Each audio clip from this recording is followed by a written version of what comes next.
Hello दोस्तों, we are back. तो दोस्तों, जैसे कि आप जानते हैं कि मैंने पिछले वीडियो में जिसमें साइंस के बेसिक नॉलेज और साइंस की व्युत्पत्ति, साइंस शब्द के उत्पन्न होने की घटना, इनके बारे में जानकारी दी थी। और इसके अलावा मैंने जो है साइंस के अलग अलग कुछ पार्ट्स होते हैं उनके बारे में जानकारी लिए थे हमने, जो कि होते हैं अपने कृषि विज्ञान, भौतिक विज्ञान, जीव विज्ञान, रसायन विज्ञान।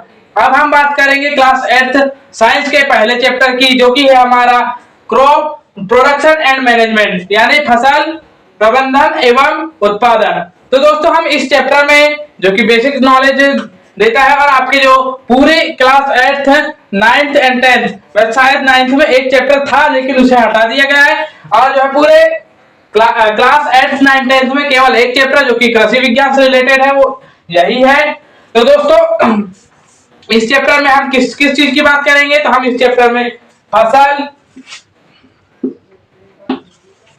उसके बाद फसल के बाद हम बात करेंगे फसल की हमारे कृषि पद्धतियां, मतलब कृषि पद्धतियां का मतलब कि हम किस किस स्टेप के द्वारा हम अपनी खेती किसानी करते हैं, कृषि पद्धतियां। इसके अलावा हम बात करेंगे कृषि यंत्रों की, कृषि यंत्र, और लास्ट में बात करेंगे हम कुछ कृषि विज्ञान से संबंधित कुछ शब्दावलियां भी होती है, तो उनके बारे में हम जानकारियां लेंगे। तो ये चार चीजें हमें हमें इन चार चीजों की जानकारी लेना पड़ेगा। फसल में हम क्या क्या जानकारी लेंगे कि फसल क्या होती है, फसल कितने प्रकार की होती है, और कौन सी फसल किस समय बोई जाती है। कृषि पद्धतियों में हमें फसल बोते समय सबसे पहले किस चीज से स्टार्ट करना चाहिए, कहाँ से फसल बोने की शुरुआत होती है, फसल के पक जाने से लेकर कट जाने से लेकर के उसे जब हम बाजार में बिकने जाते हैं वहां तक की पूरी बातें करेंगे हम यहाँ पर पे। और उसके बाद खेत में हम जब कृषि करते हैं तो उस समय कौन से कृषि यंत्र उपयोग में आते हैं, और कृषि यंत्र किन्हें कहते हैं, इनके बारे में जानकारी लेंगे। और लास्ट में फिर हम कुछ शब्दावलियां जैसे पशुपालन, कीट, खरपतवार इत्यादि प्रकार की कुछ शब्दावलियों के बारे में हम जानकारी लेंगे। ये इस प्रकार से हमारा चैप्टर जो है चलेगा। तो सबसे पहले हम बात करते हैं हम इसी शब्द की, किसकी, फसल की। तो फसल क्या है? फसल एक ऐसी जो आपके ऐसे पेड़ पौधे होते हैं, एक किसी क्षेत्र विशेष में बोए जाने वाले पेड़ पौधे, वो भी एक पेड़ पौधों को बोएंगे तो वो कभी फसल नहीं कहलाएगी। तो कितने, तो कई अनेक प्रकार के जो है प्रकार तो एक ही होगा, लेकिन एक ही प्रकार के अनेक पेड़ पौधों को बोएंगे आप। तो अब हम बात करें इसकी परिभाषा की, तो किसी क्षेत्र विशेष में एक ही प्रकार के पेड़ पौधों को बोया जाना फसल कहलाता है। तो यहाँ पर उदाहरण के रूप में आप देखेंगे तो धान की फसल, गेहूं की फसल, इनके बारे में तो आप सुनते ही सुनते हैं। इसके अलावा जैसे बात करें आम की फसल, तो आम की फसल भी अगर से गलती से आपने आम के पेड़ों को एक साथ एक ही स्थान पर कई सारे पेड़ पौधों को जोड़ अगर से आपने बो दिया और उससे आपने फसल प्राप्त की, या फिर उससे आपने आम प्राप्त किए, तो वो कहलाएगी आपकी आम की फसल। इसी प्रकार आप बात करें सागौन की फसल, तो सागौन की भी फसल आप उगा सकते हैं, या फिर सागौन की भी खेती कर सकते हैं। तो इसके लिए आपको एक साथ कई सारे सागौन के पेड़ों को एक ही स्थान पर बोना होगा। तो ये तो रही हमारी बात फसल की। अभी फसल जो है आपको बता दिया जाए कि यह फसल 3 प्रकार की होती है। फसल कितने प्रकार की होती है आप बात करेंगे तो 3 प्रकार की। पहली फसल होती है खरीफ की,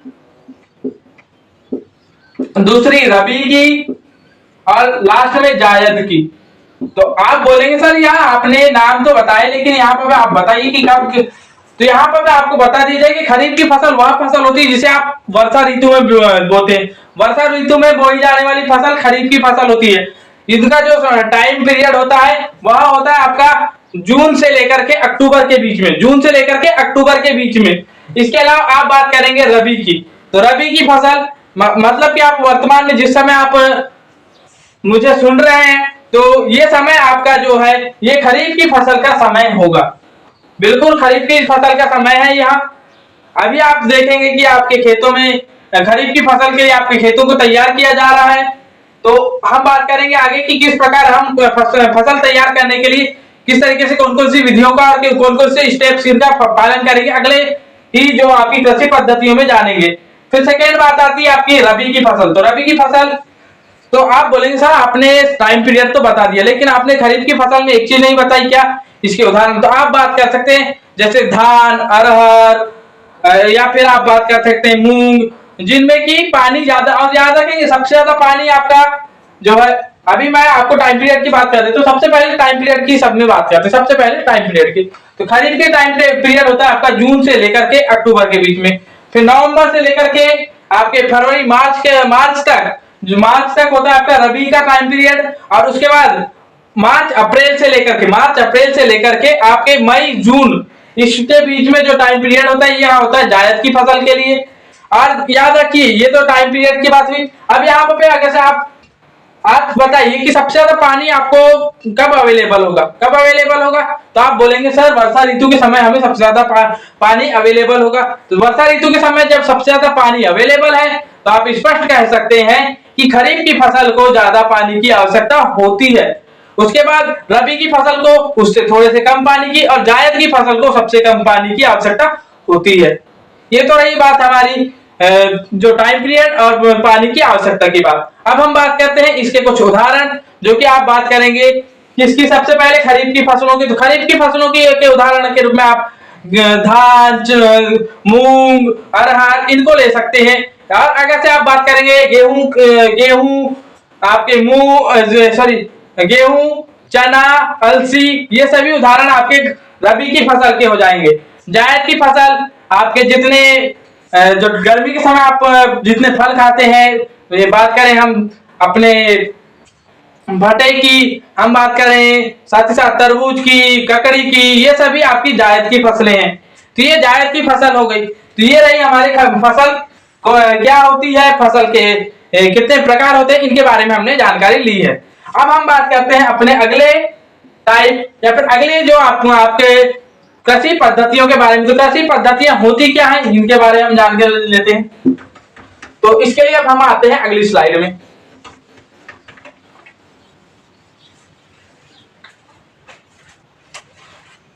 तो सबसे पहली बात करते हैं हम कृषि पद्धतियां होती क्या हैं।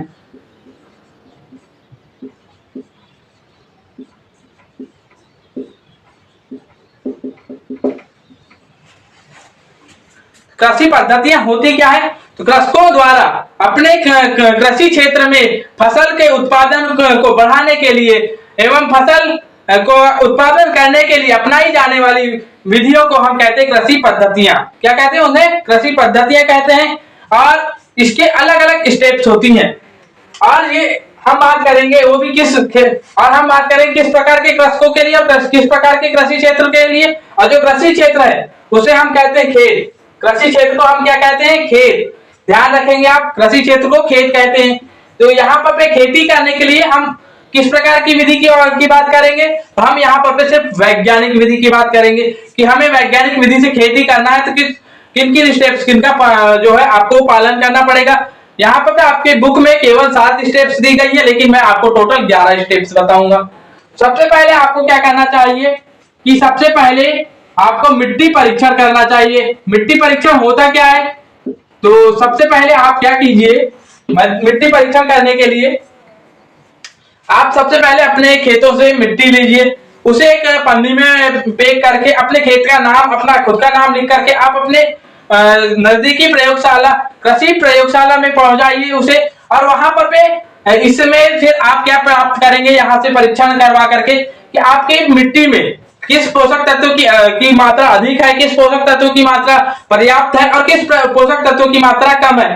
तो इससे इस परीक्षण से आपको ये एक मोटी जानकारी मिल जाएगी कि आपको किस प्रकार का खाद आपको फेंकना चाहिए और आपके पौधों में किस प्रकार की बीमारी हो सकती है और किस प्रकार आपके पौधा या फिर आपकी फसल किस प्रकार अधिक से अधिक मात्रा में आप अपना फसल उत्पादन कर सकते हैं। इस वजह से हमें मिट्टी परीक्षण करना चाहिए। फिर मिट्टी परीक्षण के बाद अगली स्टेप होती है मिट्टी तैयार करना। दूसरी बात होती है मिट्टी तैयार करना। तो मिट्टी तैयार करने के लिए आप क्या करेंगे आप तो ये स्टेप तो वैसे नॉर्मली करते ही हैं कि एक प्रकार से आपकी यहाँ पर बात हो रही जुताई कराने की। जुताई करके आप अपने मिट्टी को पोला करते हैं और अपने मिट्टी को उपजाऊ बनाते हैं। क्या कैसे करते हैं? उपजाऊ बनाते हैं। तो यहाँ पर उसी की बात हो रही है। इसके बाद हम क्या करते हैं? बीज चयन। तीसरी स्टेप होती है आपकी बीज चयन। तो बीज चयन, यहां से आप जो है बीज चयन कीजिए। सबसे पहले तो मिट्टी परीक्षण के दौरान ही आपको एक चीज पता चल जाएगी कि आपको किस मिट्टी पर कौन से प्रकार की किस प्रकार की फसल लगाई जा सकती है, कहां पर अरहर की फसल लगाई जा सकती है, कहां पर धान की और कहां पर मूंग की या फिर आप गेहूं की कहां लगा सकते हो। मतलब किसी भी प्रकार के आपको फसल लगाने का पता चल जाएगा आपके मिट्टी परीक्षण द्वारा। उसके बाद हम बीज चयन करेंगे, जिस भी प्रकार की फसल लगाएंगे उस बीज का चयन करेंगे कि हमें किस जगह पर मोटे बीज लगाना है, कहां पर मध्यम बीज लगाना है, कहां पर पतले बीज लगाना है। यानी अब इसके अलावा आपके द्वारा जो चयनित बीज है उनमें कौन से बीज स्वस्थ है, कौन से बीज रोगग्रस्त हैं, इसके लिए जो है सबसे साधारण विधि जो कि आपके घर में आपके पिताजी, आपके माताजी, आपके बड़े भाई ये विधि को बिल्कुल करते हैं कि एक जो है आपके बीकर में या आपके कांच के बर्तन में या फिर बटके में एक जो है बटके भर बीज ले लेते हैं और उसके बाद उसमें थोड़ा सा पानी डालते हैं और वहां देखते हैं कि कुछ बीज उभर करके ऊपर आ जाते हैं और कुछ बीज नीचे ही बैठे रह जाते हैं। तो जो बीज नीचे पे बैठे रहते, अधिकतर बीज उनमें भी अधिकतर बीज नीचे बैठे रह जाते हैं। तो जो बीज नीचे बैठे रह जाते हैं वह स्वस्थ होते हैं और जो बीज ऊपर उफल करके आ जाते हैं वही बीज आपके खराब होते हैं या फिर रोगग्रस्त होते हैं। तो उन्हें आप चुन करके अलग कर सकते हैं। इस प्रकार आप बीज चयन कर सकते हैं। इसके बाद बुआई करेंगे। आप क्या करेंगे? इसके बाद बुआई करेंगे। बुआई करने के बाद आप बारी आएगी आपकी। बुआई करने के बाद आप यहीं पर पे बुआई के पहले एक बार आप खरपतवार जो है आप निदाई कर सकते हैं। यहाँ पर पे खरपतवारों की निदाई कर सकते हैं। आप निदाई करेंगे। उसके बाद निदाई के बाद बुआई के बाद आप जो है यहाँ पर पे खरपतवार से सुरक्षा के लिए आप जो है और अपने खरपतवार से सुरक्षा आपकी फसल की मात्रा में जो है सुधार आए, फसल अच्छी स्वस्थ हो, इसके लिए आप उचित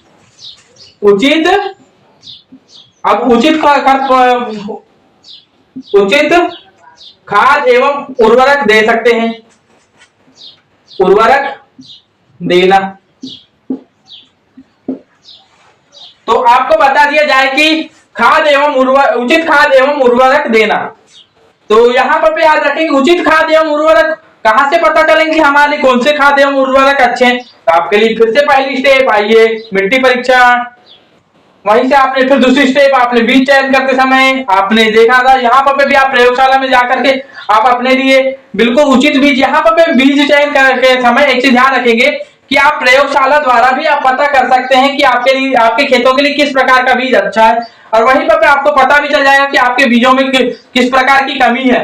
वहां से भी आप जो है उचित खाद बनवा सकते हैं प्रयोगशाला द्वारा और मिट्टी परीक्षण में के समय तो आपने बनवाया ही। तो दो स्टेप के दौरान आप जो है उचित प्रकार का खाद बनवा लेंगे और उन्हीं खाद एवं उर्वरकों को आप जो है कहाँ दे देंगे।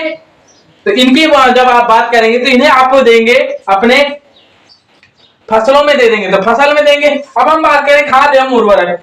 तो खाद जो कि आपके जैविक खाद होते हैं, जो कि आपके ह्यूमस, गोबर, आपके केचुआ, इनके द्वारा जो निर्मित खाद या फिर जो निर्मित आपके उर्वरक होते हैं उन्हें हम कहते हैं खाद।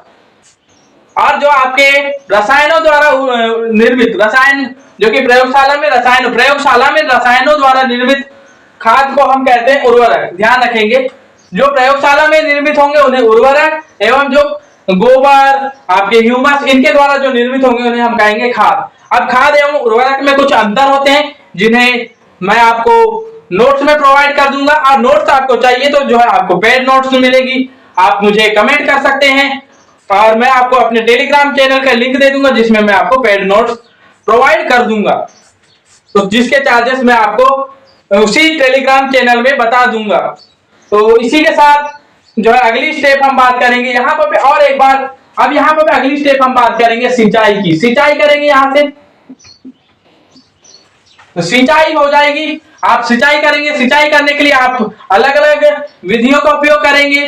तो अलग अलग विधियों के उपयोग करने के लिए हम जो है यहाँ पर पे आप रहट विधि का रहट या फिर अन्य प्रकार की विधियां हैं तो इनको जो है अब हम अगले क्लास में देखेंगे कि यहां से स्टेप जो है स्टार्ट होगी सिंचाई से। तो सिंचाई, क्योंकि यहाँ पर आपको डायग्रामेटिकली आपको बताया जाएगा कि किस प्रकार से कौन से सिंचाई किस प्रकार होती है, कौन सी सिंचाई किस प्रकार होती है, डायग्रामेटिक तरीके से आपको बताया जाएगा। इसके बाद कृषि यंत्र और आपके कुछ शब्दावलियां बची हुई हैं। तो दोस्तों इस वीडियो को देखने के लिए धन्यवाद। जय हिंद, जय श्री राम।